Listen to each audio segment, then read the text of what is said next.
Hello guys! So, nandito naman po ako para magluto po ng kamoteng kahoy. So, hinuhugasan ko po itong kamoteng kahoy dahil bagong ani po siya. Kung napapansin nyo po guys, malalaki po ang aking kamoteng kahoy kasi itong malalaking to ay medyo may pagkamatigas po ng konti yung iba. So, para hindi po masayang tong kamoteng kahoy, gagawin ko po siyang bola-bola or ukoy na kamoteng kahoy. So, ito guys, pwedeng-pwede to pang negosyo. At patok po itong pang negosyo. Itong recipe na to, i-share ko po ito na recipe po ng aking lola. Noong mga panahong nabubuhay pa siya, ito pong kanyang negosyo. Marami pong nagtatanong sa amin kung anong hinahalo namin sa kamoteng kahoy. So guys, ituturo ko sa inyo kung paano po ito lutuin. At sa mga may mga tanim na kamoteng kahoy, mas malaki po ang kikitain nyo kapag may tanim po kayong kamoteng kahoy. So, malaki pa rin naman po ang kita nito, ang kamoteng kahoy, kahit bumili po kayo dahil mura nga lang po ang kamoteng kahoy.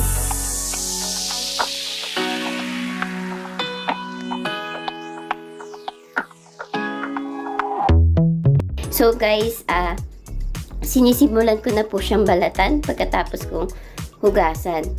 At i-share ko po ito para sa mga gusto pong magnegosyo at pwede nyo pong ibenta sa labas po ng school o kahit saan po na magugustuhan po. Kapag kakamoting kahoy po ay mabubusog ka na po nito, lalo na kapag magaling po kayong magluto.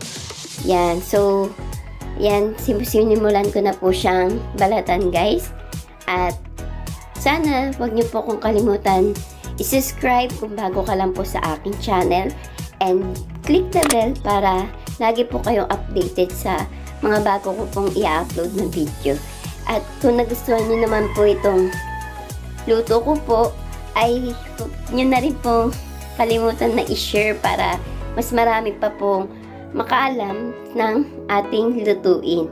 So, and kung nagustuhan nyo po, i-like nyo na rin po guys. So, maraming salamat po.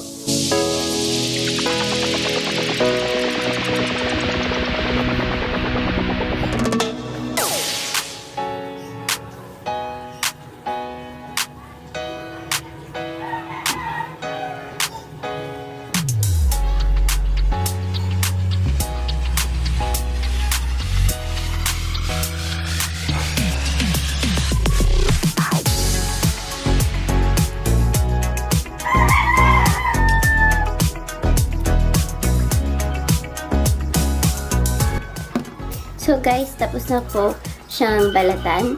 Mainam po na pagtapos siyang balatan ay hugasan pa rin po natin itong kamote.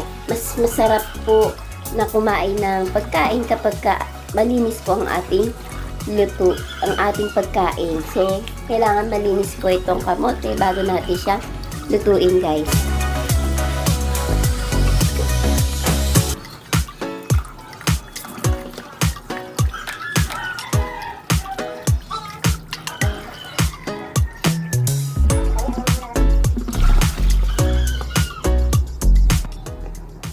So, ito na guys, malinis na po yung ating kamote. Sisimulan ko na siyang kayurin. Yan. So, gamit nito guys, para makayod po siya. Yan. Kailangan po ng lakas para mabilis natin siyang makayod. So, sabi nga nila, kung gusto mong kumain, magandang paghirapan mo muna bago mo kainin. So, napakahirap nga po talagang magluto, lalo na kapag ganito po ang ating ginagawa. So, sa mga marunong magluto dyan at nagninegosyo po, mga nagninegosyo. So, hindi ganun kadali po ang kanilang ginagawa. Bago nila tinitinda, pinaghihirapan po nilang lutuin ito guys. So, ganun po ang ginagawa po ng mga negosyante at ng ating mga magulang bago tayo kumain. So, napakahirap magluto. Yan. So, ganyan lang po ang ginagawa ko guys. Lahat po yan guys, kinakayod ko, kinukudkud ko.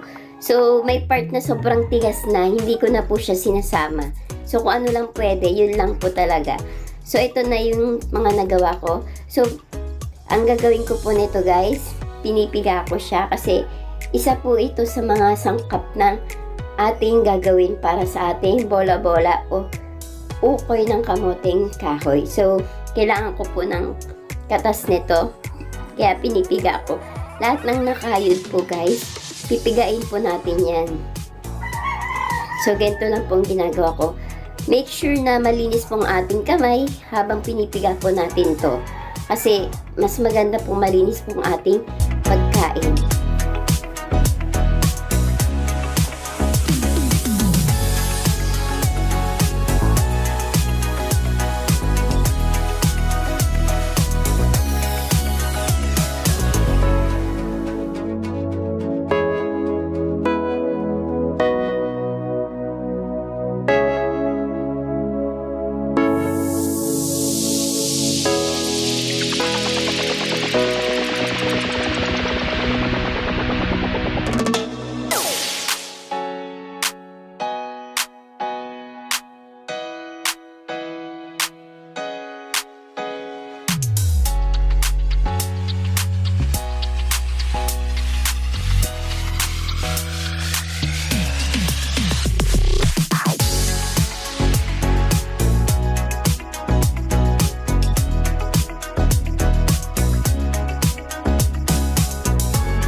So, ito na guys yung ating napiga ng kamuting kahoy. At syempre guys, sisimulan ko na po siyang haluan ng ingredients. So, ito na po yung kamuting kahoy. Tapos, carrots. Yung carrots, kinayod ko rin po yan guys. Hindi ko na po pinakita kanina. So, ihahalo po natin yan sa kamuting kahoy na ating piniga. At lalagyan po natin siya ng dahon ng sibuyas.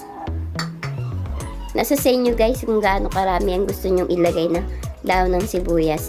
So, sunod po natin yung giniling na baboy. Yan. At itong giniling na baboy, hinugasan ko na siya guys. At syempre, ito na po yung katas ng ating kamuting kahoy. So, kaya ko siyang kinatasan guys. Ito nga po guys, ang kailangan ko sa katas ng kamuting kahoy. So, ito po yung kamuting kahoy na kulay puti yan. Yang kulay puti po ang kukunin natin dyan sa katas ng kamuting kahoy. So, ihahalo po natin yan dyan. So, napaka-importante po to guys sa kamuting kahoy kasi ito po yung nagpapalambot sa kamuting kahoy. So, kung wala yan guys, ay matigas po ang ating kamuting kahoy. Yan, so ihahalo natin siya dyan sa nilagay nating giniling, carrots at saka dahon ng sibuyas.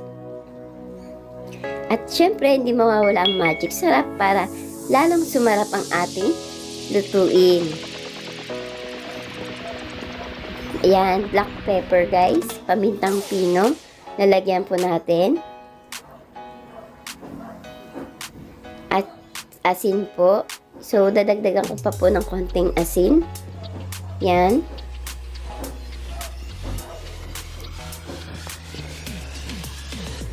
At, syempre, hahaluan na po natin to. So, kailangan po malinis ang ating kamay. At, bago natin siya haluin. Yan. So, magkakamay ako guys.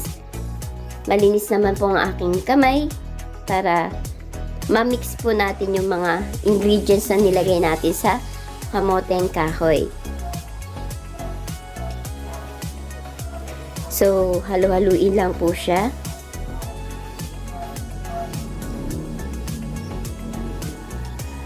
Ganyan. So, ito na yung itsura niya guys. Nung hinalo na natin yung mga nilagay natin ingredients sa ating kamoteng kahoy.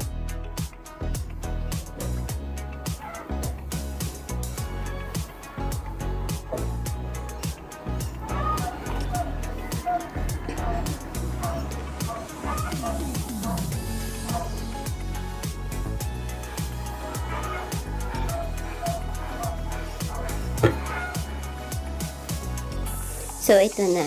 At sisimulan ko na po siyang bilugin yung kamoteng kahoy. Nasa sa inyo po guys kung gaano kalaki o gaano kaliit po ang ating gagawin. So, kung pang negosyo po ang ating gagawin, so tamang laki lang po ang ating gagawin para mas marami pa po tayong magawa nitong kamoteng kahoy. Yan, bibilugin po natin siya guys. Yan, ganyan po yung ginagawa ko. Bibilugin lang natin siya.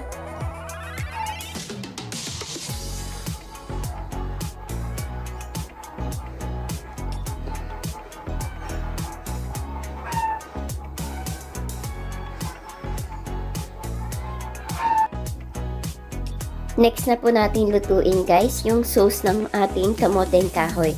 Pag mainit na po yung kaserola, lagay na po natin yung mantika. So, kapag mainit na po yung mantika, isusunod na po natin yung bawang. Kapag ang bawang po ay nagkulay brown, yan, habang ginigisa natin, ipagkulay brown po natin yung bawang. At isusunod na po natin yung sibuyas, guys. Yan. So, igigisa po natin yung bawang at sibuyas. Lalagyan po natin siya ng toyo, ang ating sibuyas bawang, at mag-a-add po tayo ng suka or vinegar. So, need natin ng magic sarap para maging masarap po ang ating sauce. Yan, lagyan po natin ng pamintang pino ang ating sauce at lagyan po natin ng asukal. So, tinansya ko lang po guys ang paglagay ng asukal para medyo manamis-namis po ang ating sauce. At syempre, halu-haluin na po natin ito.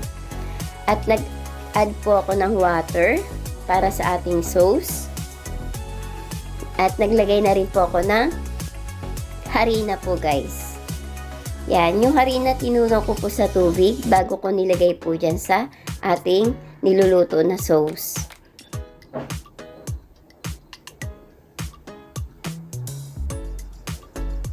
Yan, halu-haluin po natin siya para mag-mix po yung mga nilagay po nating ingredients sa ating sauce.